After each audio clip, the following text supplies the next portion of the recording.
what's up guys, it's Carl Games here, and today I'm bringing you a Geargia deck profile. This is the deck. I went X1 on my locals today. It's a really good deck actually. People are really shocked when they see Geargias for some reason, maybe because it doesn't have the best Murmur matchup, but I still really like the deck. I made some adjustments to the new format, and I thought I'd share it with you guys. So yeah, I ended up going second.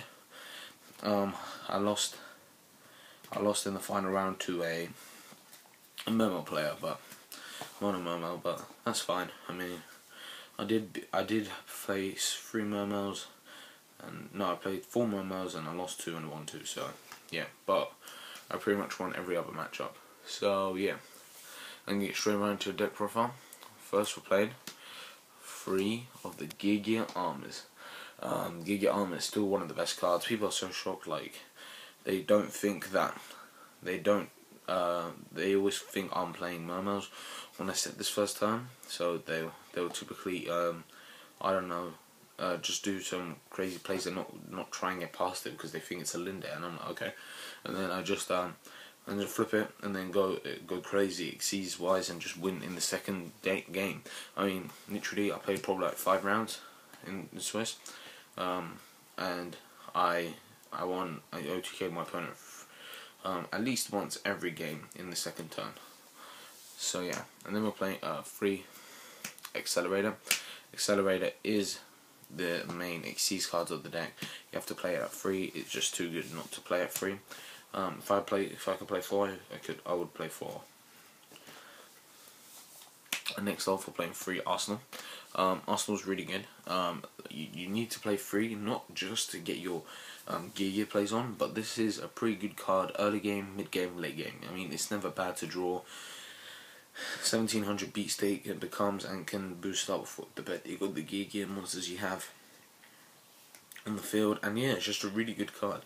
Why wouldn't you want to play it at 3? This card is actually really good, and so many times where I've just drawn this in my first opening hand, I'm like, thank God I actually have this, because I wouldn't want to do anything else. Like if I had the gear frame, I summon a gear frame out of fortress, but if next turn I didn't get another machine, I wouldn't be able to drop the fortress, and my hand would just be completely dead. But Arsenal is really good because it just helps you get your first turn armor plays more consistent, which is why I think you have to play it at 3, especially in a format which is as fast as this. You need to survive. When your armor's flipped, so you can OTK. Okay, next off we're playing 3 gear frames. Amazing card in the deck. And this is just one of the cards that helps generate so much advantage in the deck. I mean, the amount of cards this deck generates is it's just too unfair in my opinion against other matchups. Okay, next we're playing 3 Fortress. Fortress is amazing. I love opening this card and another card, and I love opening 2 Fortresses and a cannon because it means that I have an instant big eye on the field. And last 2 monsters, 2 cannon.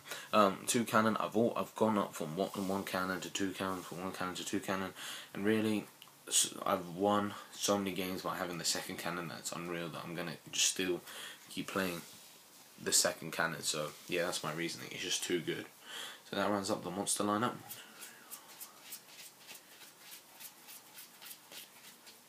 17 monsters. On to the spells. First we're playing limited removal. Limited removal is just really good. This card has helped me OTK so many times. It's just unreal. Limited removal is too much of a busted card in Geargia. Mind control. This is really good actually because there's so many rank 4s, there's so many level 4 monsters out there, and so many level 7s out there, and my deck can make both rank 7s and rank 4s, so which is why I really like mind control. And not to mention, it's just really good. So many games where I've just had like my opponent has had a Stardust on the field, and I've just had the Geargia Arsenal in my hand, and they've been at like 1400 icons. So I'll be like, mind control, Stardust, summon Arsenal, attack directly, game. Although it is pretty cheap way, it's just a good card in this game. This card's helped me win so many games. Plus, it's amazing against mirror match and gadgets, and this is the single hand reason why I won against my gadget matchup. I mind controlled his Giga on X, detached, added an accelerator, flipped my Arsenal, added another accelerator, and just went crazy advantage and crazy like seize plays and just won. So yeah, that's the reasoning why I play that.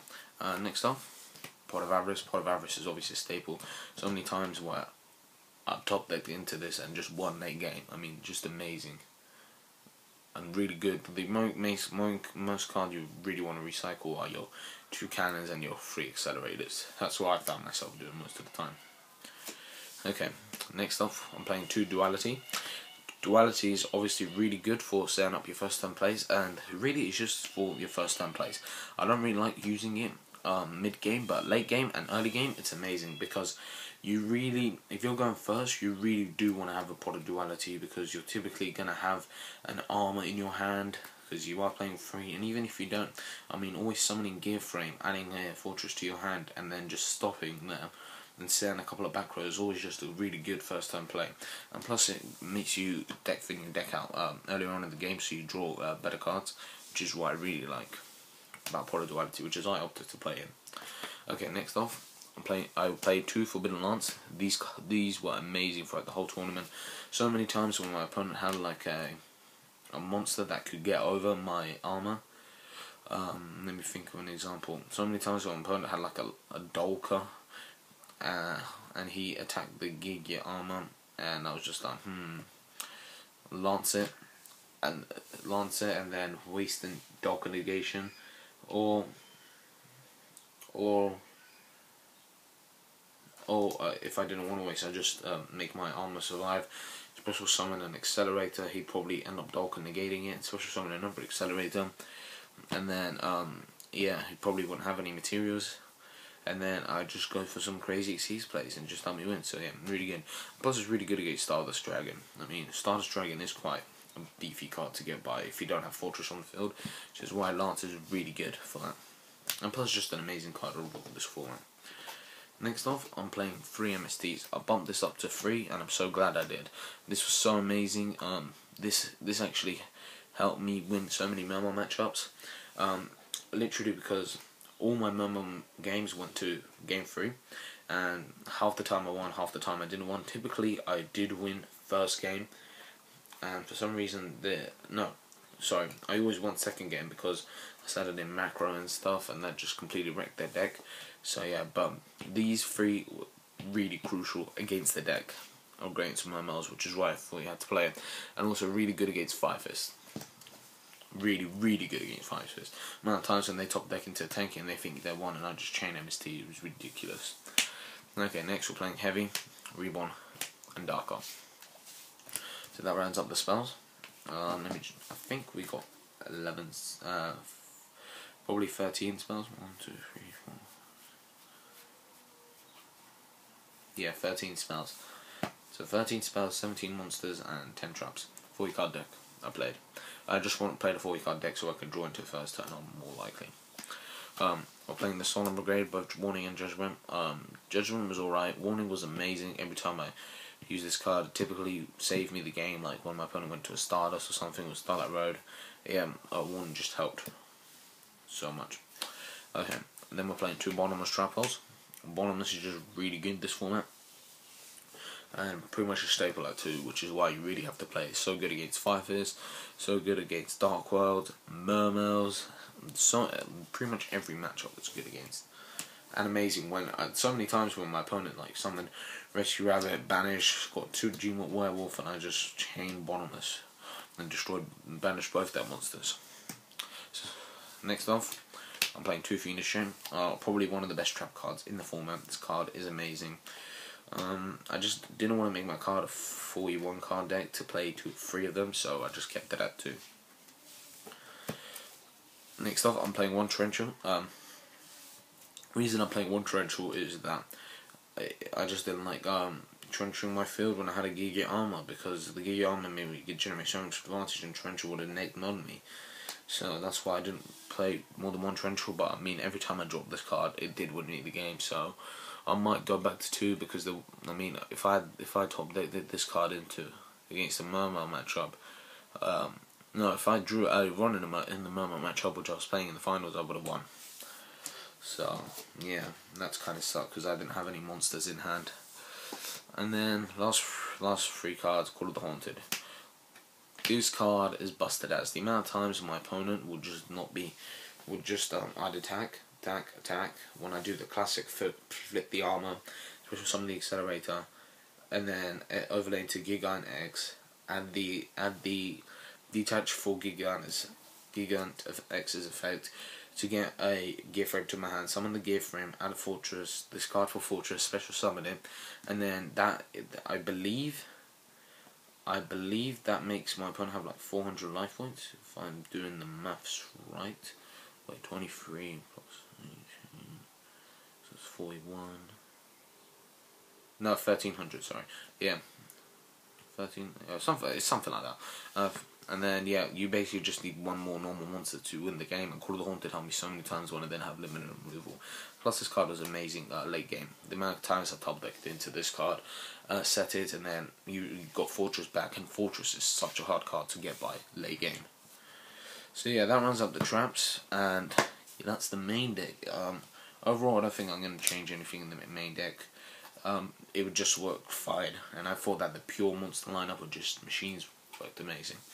For the extra deck, okay, I played 2 Gigant X. So many games I went into 2.